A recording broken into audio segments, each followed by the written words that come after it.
Welcome to the Revealing Experience, everyone. It is indeed my joy to welcome you tonight. And tonight's talk topic is Inside Job. Have I talked about this before? I always talk about it.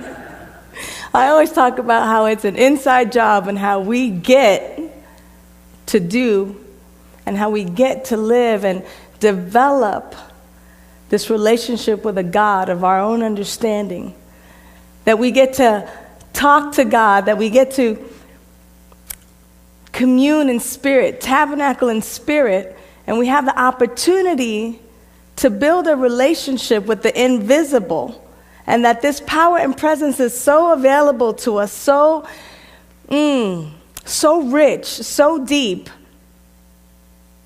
that it is us. And yet, we forget. We are indeed reading the 40-day Mind Fast Soul Feast. And it's a daily practice for 40 days. And when I was reading the section in It's an Inside Job, Dr. Michael Beckwith speaks about how sweet it is. And he talks about it like Hafiz talks about it. Hafiz is a brilliant writer and poet who talks about, like Michael Beckwith, talks about communing and being with spirit almost like it's a love. Now, when I was sitting there, I was getting thirsty. And I thought to myself, I need some water. When I get up there, I'm going to get some water. And I liken that thirst. How many of you have ever been that thirsty before? Where you think, oh, the next place I go, I'm going to get some water. I'm just going to drink. Bottle of water. Go ahead and drink, right?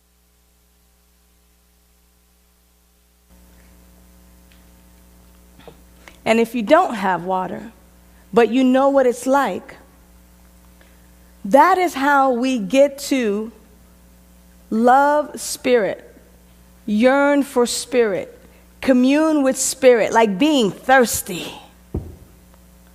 Oh, I'm thirsty. My mouth is dry. It's kind of like if I'm not communing in spirit, if I'm not having this relationship with God, if I'm not simply remembering the truth of my being and simply remember the truth of everybody else's being, it's like being thirsty. It's like, ooh, there's something missing. There's something that I need, that I want, that I desire, that I long for. And then when I have it, to have that sense of satisfaction, that sense of pleasure, that sense of, yes, everything is all right in the world now. I've had a drink of water. Everything is all right in the world now. I've had a moment to commune or to remember or to bring my mindset back to the truth of who I am.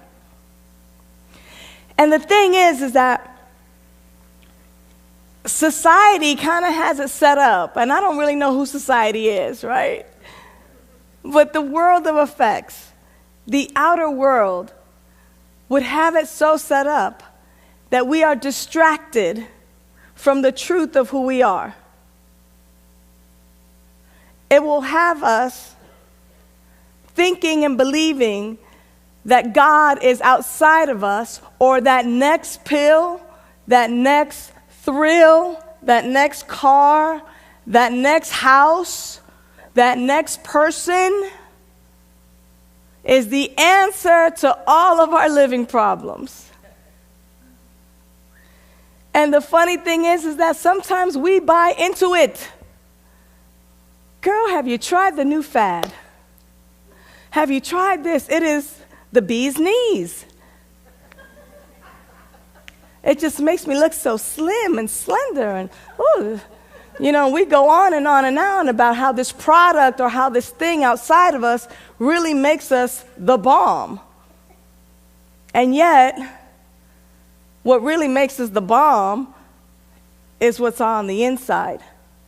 It's really the truth of who we are. It's really that recognition and that ability to connect to our consciousness and to the content of our consciousness that continues to remind us of our truth, that right where we are, God is. that God is expressing itself beautifully and magnificently as each and every one of us. Every shape, every size, every national origin, every age, every hair color, glasses, no glasses, teeth, no teeth, canine, tree, plant. God is expressing as all of it. And yet we think that it has to be a particular way that we need to look, or a particular way that we need to dress, or that we need to drive a particular car, or be doing something in particular in order to be it.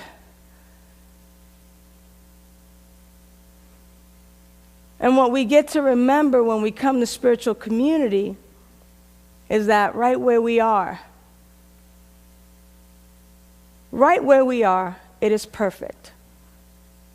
On our journey, whether we think we have arrived or not, whether we think that we are living science of mind principles perfectly or not, whether we have been coming here for 20 years or 20 minutes, it is perfect. You are perfect. There's nothing that needs to be added on to you to fulfill your perfection. It's already done. It is. The color of your hair, the width of your nose, the texture of your hair, the width of your thighs, the size of your hips, whether you walk with a limp or whether you can stroll down Main Street. It doesn't matter. Right where you are, God is, and God is expressing perfectly and magnificently as you.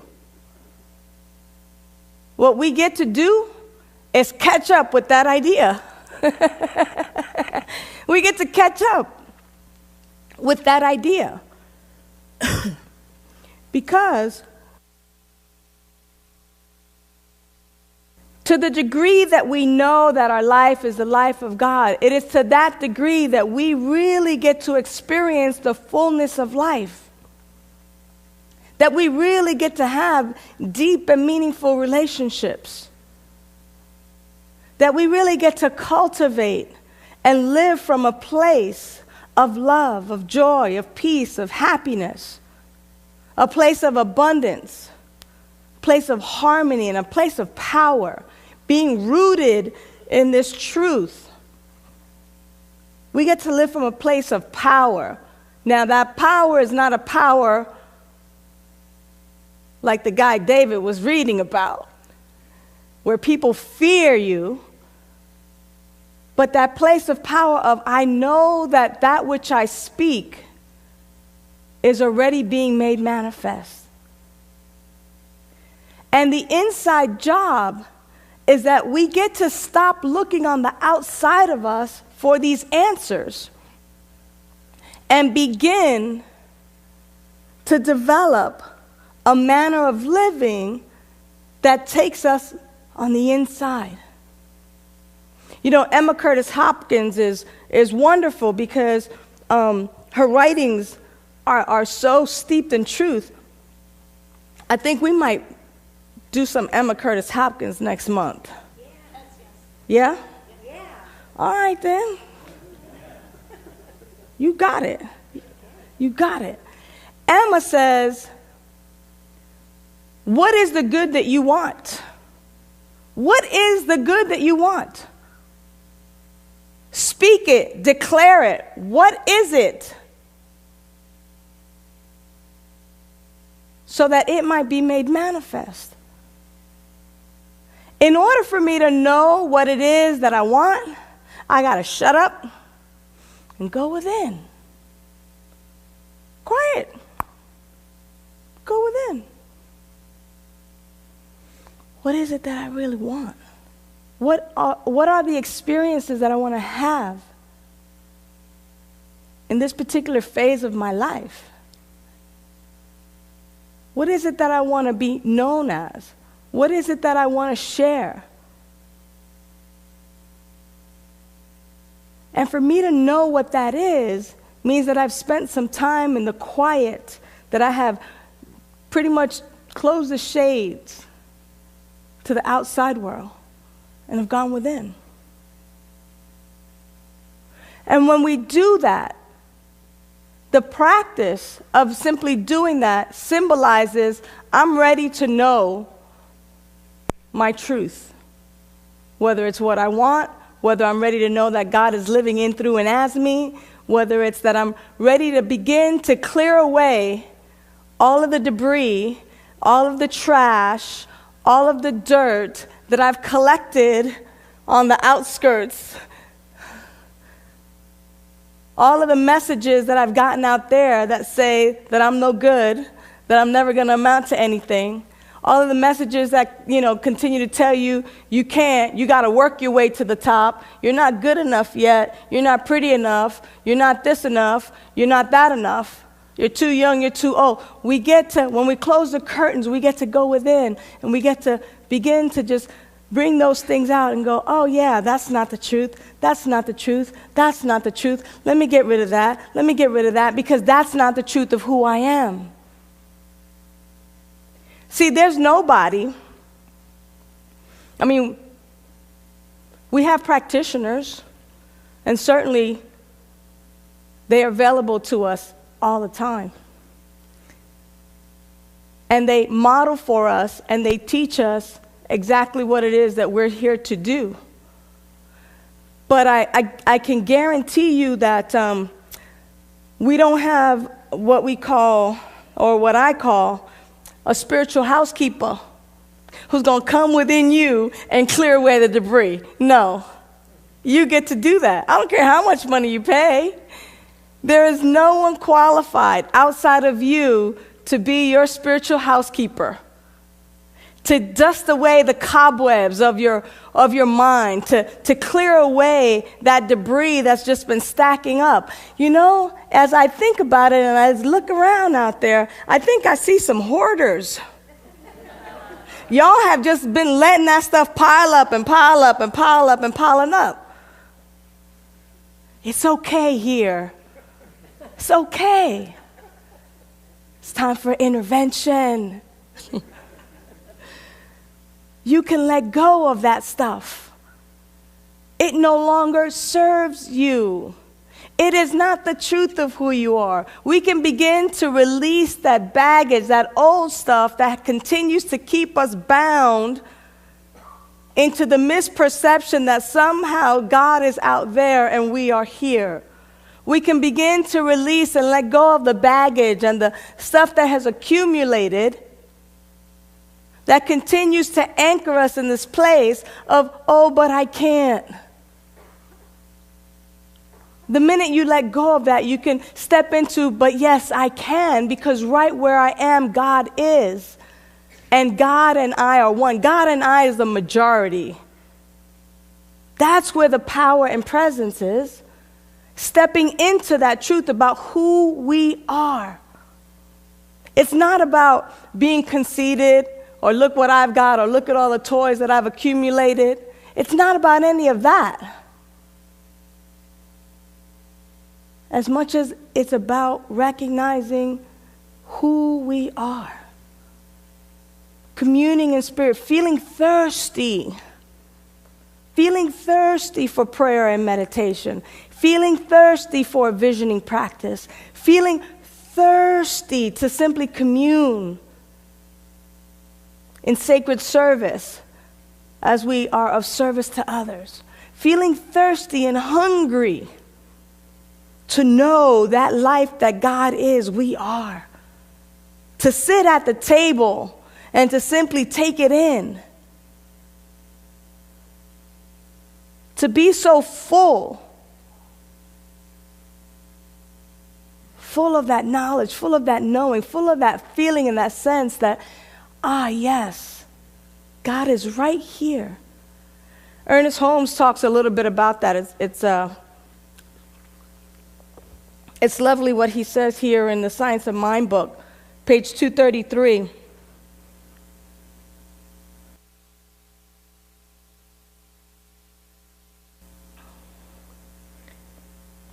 He says, if one would take time, once a day at least, to let go of all that is not true and lay hold of reality. Let go of doubt, distrust, worry, condemnation, and fear, and lay hold of life in its expression of beauty, truth, and wholeness. His mental congestion would be healed. Keep the mind and body open to the reception of truth. Hold steadfast to the thought that all of life is in a state of eternal flow. Relax your thought and allow the free flow of life essence in and through you. When I pulled out that reading for today, it was hilarious because I said, wow, that's good. What is this under? Prayers on constipation.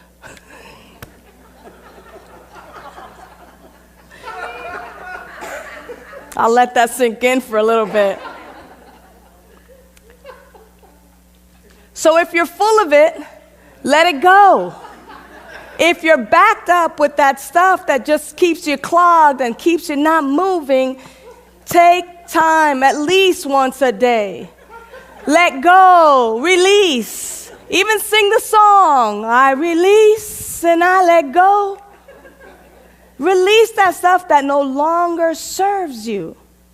Hold on to the truth that everything has an eternal flow. That life has an eternal flow. That life energy is eternal. But what's most interesting is that it gets to happen every day.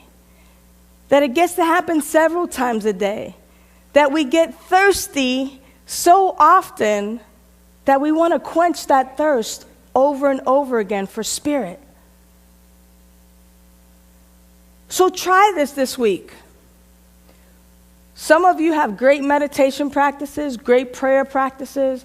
Even in the reading this evening, David read that part where it says, in the morning,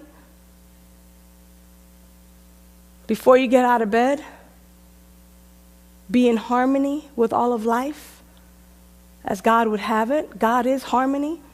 So in the morning, before you say, good God, it's morning. Oh, it's morning. It's morning, good God, it's morning. How good that it's morning. Good morning, God.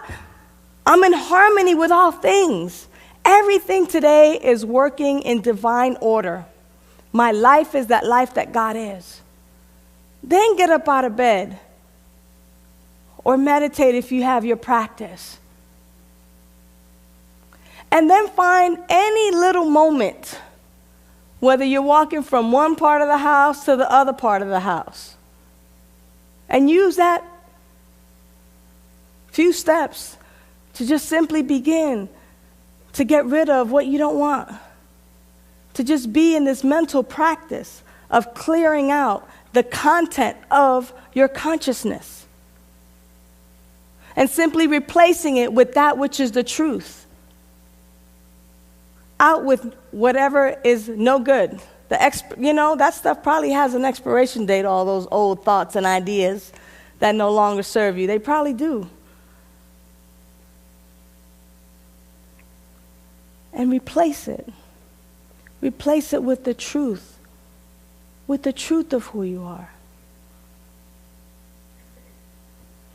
Begin if you're walking out to your car, your vehicle.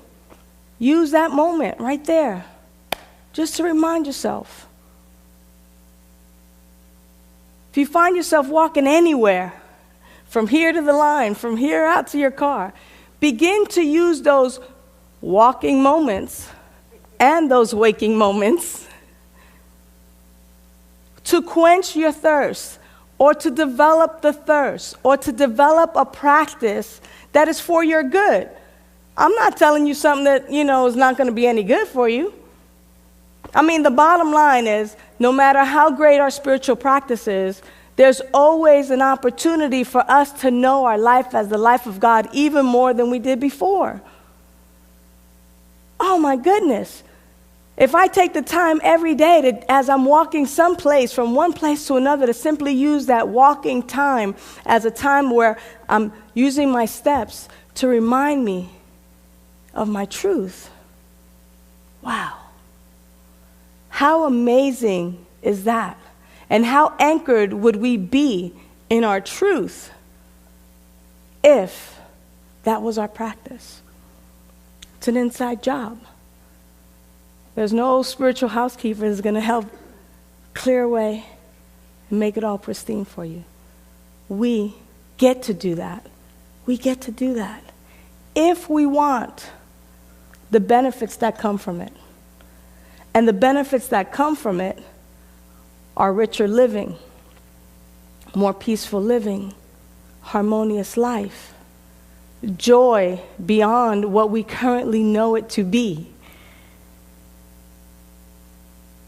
People will keep asking us, are you on a diet? What did you do? You got a new love in your life? What's going on? Did you hit the lotto? I know Powerball's out now. Did you hit the Powerball? What's up? People will begin to ask you what you're doing differently because they will notice the change by simply paying attention and by simply making it an inside job. So we're going to do some little inside job work right now. We're going to simply allow ourselves to get quiet for a minute. And so the lights are going to dim a little bit, girls, okay? We got some young people in the back, so the lights are going to come down just a little bit, okay? And everybody's going to be just fine where we are. But let's take that into our awareness and into our consciousness. Simply, we know what's in our consciousness, the content there. We know what we don't want there anymore. You know, that stuff that we might have heard when we were a kid, or that stuff that people who are being mean were telling us. We want to just simply clear that away. See yourself clearing away that wreckage and embracing the truth of who you are. That right where you are, God is. That the joy and the peace and the power and the harmony and the love and the wisdom that God is, we are. So as you clean house, we allow everything to be all shiny, shiny and bright. We allow the love that is God to shine in, through, and as us, just for a few minutes.